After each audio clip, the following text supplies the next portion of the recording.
In this video clip, I'm not bringing to you another adventure. What I wanted to do was recap all the different time components that we talked about in each adventure clip. So if you are just wanting to be able to look at patterns on your own and would like a better understanding of how to judge whether or not you would have time to accomplish that item before Christmas, then let's go ahead. We'll throw all the clips in here and I'll see you in just a moment. Your timing. So in this video, what we're going to discuss about timing is the type of yarn. Talking about the types of yarns, let's just cover some generalized basic groups. We have what they call the bulky yarns. This is like a blanket yarn, so we don't have like individual strands of fibers in there, but it's thicker. The other type of bulky yarn still looks like, you know, all those fibers wound together, but it is, as you can tell, thicker. So that's bulky yarn. Medium worsted weight yarn, just this kind of stuff that we're accustomed to seeing easily, often throughout the store, like Walmart. Then we have thread, crocheting thread. And another thing is okay, let me pull out one strand. As you can see, this is very fine, the crocheting thread. There's another, this is called 3-ply. I've heard it referred to as DK yarn, baby weight yarn. This is very thin as well. The reason why I bring up types of yarn is two things. You have a comfort zone. When you crochet, there is something that you normally naturally crochet items from. And that can be a great thing. But let's say you come across a pattern that just is incredible, but it's not your normal yarn. Okay, so there's a couple of things to do. You can be adventurous. Adventurous is always awesome. And if you're going to be adventurous and try something new, first thing to think about with timing is to give yourself grace. So if you're looking at something that you would think normally would take you about 4 hours, but you're going to be adventurous and try a new type of yarn that you're not used to, add like 2 more hours to it and give yourself grace and think, okay, about 6 hours let's count on for this project. Now, to help you in being adventurous, one of the biggest determining factors I've noticed when trying to go between different types of yarn is literally it all comes down to tension. Tension, how you hold your working yarn. Now, I'm going to remind everybody that in crocheting, it's concepts.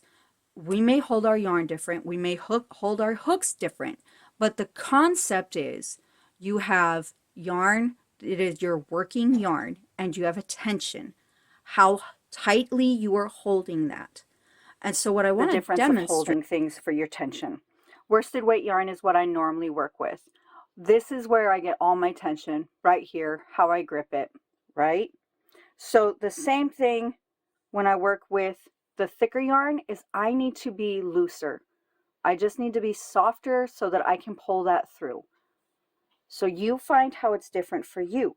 But with the smaller, finer threads, this, I might be able to, but it just doesn't always stay consistent. So I might be able to maintain a tension. But if I increase how many fingers are holding it, I am always able to increase that tension and hold it. Same with the thread, is I just, instead of 1 finger, I use 2. And then I have a better tension and I can maintain consistency with my stitches. So hopefully that helps you. Just look at how you are holding the yarn. Also, I wanted to show you really quick, you would change, you know, thicker yarn, thicker hook, obviously. But down here, I would recommend starting with a size USC. That probably won't come into focus, but this size C is very similar to the size 1 steel hook, and in fact 2.75 milliliters, 2.75 milliliters. So you can go back and forth between these finer threads with your hooks. Okay? We are going to look at the stitches used. Now, yes, sometimes in a pattern's description, you can read exactly what stitches that you will be using. But what I want to focus on is looking at the images, the actual pictures that they post. What I want you to look at is, do you see just one main type, uniform height, row after row? So if one type of stitch is used again and again, that generally speeds the process up, versus if you see multiple different heights and variances. Now, this isn't a deterrent, right? It's just to be aware of. What that does is generally it's going to take just a little bit longer depending on the intensity of variances. And then the other way to look at it isn't just the stitches and the heights, but also the groups of stitches. Meaning such as if it's everything is very evenly spaced and things are very uniform, again, generally this kind of creates nice consistent rows and rounds. This goes a lot smoother, a lot faster. If there's a lot of shaping taking place, you'll generally see things grouped together tightly. And again, not a deterrent, nothing wrong, right? Just an awareness. Whereas one pattern with a lot of uniform, evenly spaced stitches could take you, say, an hour and a half. Something with a lot of shaping, that hour and a half might actually turn into, say, 2.5 hours. So again, just something to be aware of. This video, we're looking at your skill level. Skill level is literally just how confident do you feel, right? It is not a label. It is not a tag. And in fact, it's a mindset, okay? So if something says intermediate and you've never done anything that says intermediate, it should not be a deterrent. If something says advanced, it should not be a closed door. Because see, skill set is literally just a willingness to try something new, to be able to be adventurous and step out of the normal, okay? So if it is you stepping out of the normal, then when you are doing you're estimating how much time, go ahead and give yourself some grace. Because if you're going to learn something like a front post stitch or a back post stitch, it's going to take just a little bit of time to get the hang of it, but it is still very doable. So please don't let skill level be something that ever takes you away from creating something that jumps out at you and makes you excited. It's just a confidence, and you can build confidence by just practicing and giving yourself grace, okay? So this last part of that I want to take a look at when you're determining how much time to estimate it might take to make a pattern. Look at the size of the item as well as how many parts and pieces. So when you are looking at, say, a stuffed toy, does it have a lot of limbs? Because, you know, if it's got 4 limbs, that's a potential they might be sewn on, or it might be crocheted where it's all connected, but that still is just, you know, something to be aware of. That's what I mean by parts and pieces. And then also parts and pieces of things that might be added to it, as such as like these add-ons. You might need to sew this onto something. And so if you are making a smaller shaped item, the sewing won't take as long. But if you're making a very intricate, detailed, large item, you need to take into account the time of sewing it'll take to add it to, say, a blanket or a pillow or a jacket, scarf, things like that, okay?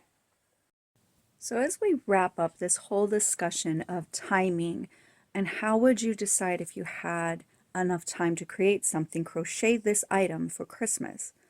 So this isn't going to be like an easy one type of formula I can give to every single person and voila, you're going to know. What is possible is taking what is your normal, helping you to understand that and just start to make some really good estimates. So first off, I want you to think about one of the last things that you crocheted, or think about the normal kind of items you crochet. If you normally make blankets, think about the type of stitches you use. And if you normally make toys, think about those stitches used. That's one of the components that we broke down, was stitches used. So when you're thinking about those stitches, try to think how much time you put into that.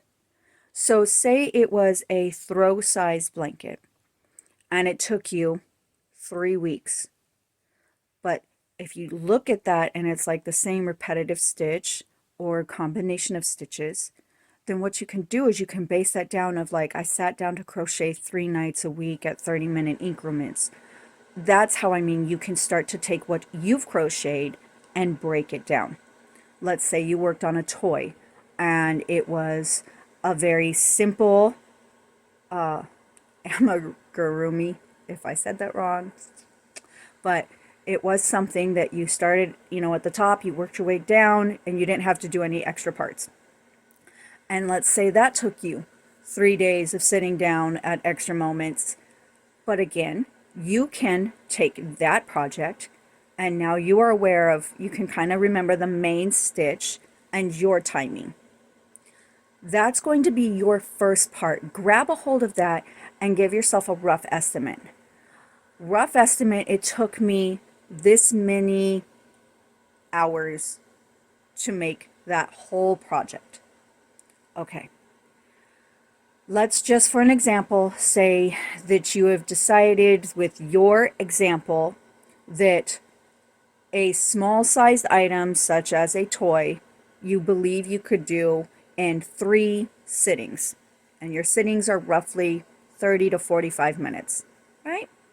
So now you have a basic understanding on that. So take another one of our timing components, type of yarn used. When you're looking at a pattern that you want to make for Christmas, compare the type of yarn and what you are having as your generalized concept. Do they match? Okay. Then we'll move on to the next step. If they do not match, give yourself leeway and grace. So say you're used to worsted weight yarn. This one's going to be made in 3-ply DK yarn. So you thinking 3 settings for something of similar size. Why don't I give myself 4 or possibly 5? So, okay, now you've broke it down to 5 settings. Okay, now we move on to the next component. We've looked at type of yarn, stitches used, the size of the item. If it is a similar size to what you've already compared it to as your normal, then that's what you would still give yourself. I would always say give another extra sitting, okay? And just because things happen. So, but if it's larger, you want to double that or so. If it has more parts, so hopefully, we're tracking along of just how to increase the time you're expecting. So whether you're thinking about this in how many sittings that you would do, or literally you're looking at it as how many hours, whatever your brain does, that's totally amazing. Mine works both ways. So we're good. But then the last thing is we were talking about a skill level. And remember that we were just discussing that this is literally just a confidence and being adventurous. So again, if you're used to something that would normally be considered beginner or advanced beginner, and the pattern you're looking at is not one of those 2 labels, okay, let's say you've already looked at the other components, you've already decided that it would probably take about 5 sittings to work on this item, but it's a different tag of skill level, right? It's just the title. Go ahead, just increase that 5 to 6, maybe up to 7. Okay, so let's say you've decided that this means if you look at this pattern, you confidently believe that you could finish this one pattern and say 7 sittings. With that in mind, now you look ahead. Well, what does your next week look like? Do you think, without adding stress, without overwhelming yourself, so that's being realistic, any appointments, any parties, any commitments, and downtime, all included, And if crocheting falls into your downtime as a gift to yourself, amazing. If crocheting is not a gift to yourself at this moment because you are stressed and you need to literally just unwind, like not do anything, then give that gift to yourself. You have an idea of about 7 sittings. If you can see where, oh wow, I could literally take and make 7 different time frames and I could get this done, then there you go. You can feel confident that you have time to make this gift. And I would, from lots of years of experience, if we're trying to avoid stress, focus on just that one first. Okay? If that one is a group of items, like literally I've made hats and I wanted to make hats for, all family members, but each hat, what I did was I made up one hat and I read like how much time that took. Then after making that one hat and looking at how much time, and then give yourself some grace. It took 45 minutes, so giving myself grace of like, something might come up. What if each hat takes me an hour? And then, because I'd already practiced on one hat and I actually had a time, then I could, like, wow, even though I have 26 people I wanted to make hats for, I actually have time from right now until the day that I wanted to have the hats done. So these are the types of ways that you can take this information of how to give yourself an estimate with timing and actually apply it. And then that way you can confidently, like, yes, I'm pretty sure I can make this in time for Christmas. You get that done. You want to try another gift, look at it, apply all these same principles of like, we might be pushing it. So if I'm pushing it, is this one of those that if I don't get the gift finished in time, it's the end of the world? If it is, that's your decision of, do I try to create more time, or is this just something to put for, go get a different gift right now? Or, if I don't get it done in time and they get it 3 days late, it's just fine. These are all personal choices, but I just wanted to help break it down. I hope that you guys have found this encouraging, and I have loved putting all these videos together for you. All right, guys, so that wraps up our first year of doing Crochet Your Own Adventure for Christmas crocheting. I'm so excited that you joined me in on this, and if it's been fun, I would ask that you would like and subscribe. I've included all the links to the other crocheting adventure videos. I will also include the affiliate links in this description to make it easier for you if you wanted to go and find certain yarn or hooks, stuffing, blocking mats. Affiliate means that no extra charge to you. I may or may not receive a commission off of items purchased. Included in the description are all the links to the different crochet adventures. We had toys, decoration items, things to wear, and the add-ons. Guys, I'll see you soon. Merry Christmas.